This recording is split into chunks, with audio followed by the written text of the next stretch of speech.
ಏನು film chamber ವಿಚಾರದಲ್ಲಿ sir ಕಲಾವಿದರು ರಾಜ್ಯ ಸರ್ಕಾರದ ಆಶೋತ್ತರಗಳಿಗೆ ಸ್ಪಂದಿಸ್ತಿಲ್ಲ ಅನ್ನೋ ಅರ್ಥದಲ್ಲಿ ಡಿ ಕೆ ಶಿವಕುಮಾರ್ ಅವರು ಮಾತಾಡ್ತಿದ್ದಾರೆ. ನಟ್ಟು ಬೋಲ್ಟು ಅನ್ನುವಂತಹದ್ದು ಅಪಾರ್ಥ ಮಾಡುವಂತಹ ಹೇಳಿಕೆಯನ್ನು ಹೇಗೆ ಸರ್? ನಟ್ಟು ಬೋಲ್ಟ್ನ ನಾಳೆ ಎಲ್ಲ ಇವತ್ತೇ ಟೈಟ್ ಮಾಡಬೇಕು. ಅಂತಾರಾಷ್ಟ್ರೀಯ ಚಲನಚಿತ್ರೋತ್ಸವ ಮಾಡ್ತಾಯಿದ್ದೀವಿ, ಅದು ವಿಧಾನಸೌಧದ ಮೆಟ್ಲ ಮೇಲೆ. ಯಾರಿಗೋಸ್ಕರ ಮಾಡ್ತಾ ಇರೋದು? ಇವರಿಗೆ ಟ್ಯಾಕ್ಸ್ ಫ್ರೀ ಕೊಡ್ತಾ ಇಲ್ವಾ? ಇವ್ರ ಸಿನಿಮಾಗಳಿಗೆ ಕನ್ನಡಿಗರ ನೆಲ ಇಲ್ವಾ? ಕನ್ನಡಿಗರು ಕನ್ನಡ ನೋಡಲ್ವಾ? ನಾವೆಲ್ಲ ಕನ್ನಡಿಗರು ನೋಡಿರೋದಕ್ಕೆ ಇವರು ಇಂಡಿಯಾ ಸ್ಟಾರು ಇಂಟರ್ನ್ಯಾಷನಲ್ ಸ್ಟಾರ್ಗಳಾಗಿರೋದು. ಯಾಕೆ ಬರೋದಿಲ್ಲ? ಏನಕ್ಕೆ ಬರೋಲ್ಲ?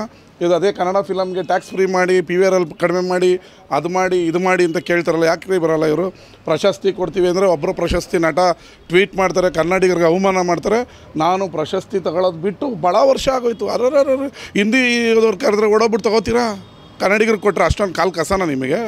ಕನ್ನಡಿಗರು ಅಂದರೆ ಅಷ್ಟೊಂದು ಡಿ ಕೆ ಶಿವಕುಮಾರ್ ಅವ್ರು ಹೇಳಿರೋದು ಕರೆಕ್ಟು. ಇವರು ಅದೇ ಕಲೀರಿ ರಾಜ್ಕುಮಾರ್ ಫ್ಯಾಮಿಲಿಯವ್ರನ್ನ ನೋಡಿ. ಅವರು ಕ್ಯಾನ್ಸರ್ ಆಸ್ಪತ್ರೆಯಿಂದ ಕ್ಯಾನ್ಸರ್ ಆಪ್ರೇಷನ್ ಆಗಿ ಬಂದಿದ್ದರು. ಎಷ್ಟು ವಿನಯತೆಯಿಂದ ಬರಲಿಲ್ಲ ಶಿವರಾಜ್ಕುಮಾರ್ ಅವರು. ಏನಕ್ಕೆ ಬರೋಲ್ಲ ಇವರು? ಕನ್ನಡಿಗರಿಗೋಸ್ಕರ ಅಲ್ವಾ ಮಾಡ್ತಾರೋದು? ಯಾಕೆ ಬರೋಲ್ಲ? ಇವ್ರ ಫಿಲಮ್ಗಳಿಗೆ ಕರ್ನಾಟಕ ಬೇಕು, ಕನ್ನಡದ ನೆಲ ಬೇಕು, ಕನ್ನಡ ಪ್ರೇಕ್ಷಕರು ಬೇಕು. ಕನ್ನಡಿಗರ ಕಾರ್ಯಕ್ರಮ ಅಂದರೆ ಅಸಡ್ಡೆ ಯಾಕೆ? ರಾಜ್ಕುಮಾರ್ ಅವರು, ವಿಷ್ಣುವರ್ಧನ್ ಅವರು, ಶಂಕರ್ ನಾಗ್ ಅವರೆಲ್ಲ ಸಣ್ಣ ಕನ್ನಡ ರಾಜ್ಯೋತ್ಸವಕ್ಕೆ ಬರ್ತಾ ಇದ್ದಿದ್ದಕ್ಕೆ ಅವ್ರನ್ನ ಮಹಾನ್ ನಟ ಅಂತ ಹೇಳಿದ್ರು. ನೀವು ಯಾವ್ದಾರ ಒಂದು ಕನ್ನಡ ರಾಜ್ಯೋತ್ಸವ ಕರೀರಿ, ಇವ್ರನ್ನ ಹೆಂಗೆ ಮೂಗು ತಿರ್ಸ್ಕೊಂಡು ಹೋಗ್ತಾರೆ? ಇರೋದ್ರಲ್ಲಿ ದರ್ಶನ್ ಪರವಾಗಿಲ್ಲ, ಕರೆದ್ರೆ ಅಲ್ಲಿ ಇಲ್ಲಿ ಯಾವ್ದಾರು ಕನ್ನಡ ರಾಜ್ಯೋತ್ಸವ ಮತ್ತೊಂದಕ್ಕೆ ಬರ್ತಾರೆ. ಇವ್ರು ಬೇರೆಯವ್ರು ಬರ್ತಾರಾ? ಇವರೆಲ್ಲ ಇಂಟರ್ನ್ಯಾಷನಲ್ ನಟರ ಇವ್ರ ಫಿಲಮ್ನೆಲ್ಲ ಕರ್ನಾಟಕದಲ್ಲಿ ಬ್ಯಾನ್ ಮಾಡಬೇಕು ಫಸ್ಟು. ಕನ್ನಡದು ಮೇಕೆದಾಟು ಹೋರಾಟಕ್ಕೆ ಯಾಕೆ ಬರೋಲ್ಲ? ಅದೇ ತಮಿಳ್ನಾಡಲ್ಲಿ ಎಲ್ಲ ರಜನಿಕಾಂತಿಂದ ಹಿಡಿದು ಕಲೀರಿ ಅವ್ರನ್ನ, ಅವ್ರ ಹತ್ರ ಕಲ್ತ್ಕೊಳ್ಳಿ ನೀವು.